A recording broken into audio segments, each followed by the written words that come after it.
Hi, I'm Donnie Buchanan from entrycounts.com, the place where we make it all count. Now, in this video, we're quickly going to look at a Xero reporting release that was made. I don't actually know when it was made. I can't find it in the Xero release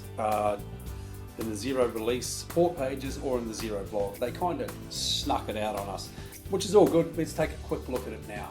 What we're doing here is we're preparing a set of general purpose financial reports for a client, and we need to add in all the client's information such as the Australian company number and the directors' names, the addresses, etc. Now, what the improvement from Xero is this section here. Okay, so what we've got is Xero is telling us that we have 11 incomplete fields within this specific report, the directors report.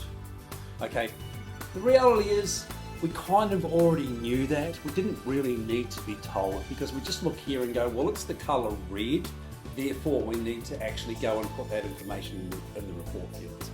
Okay, so I guess you could call it a bit of an improvement from Xero. Our clients already know what to do. They've been doing this for a long time, so yeah. If it helps, great. If it doesn't, whatever, move on, because at the end of the day, you've got a good system and you can just use the report fields.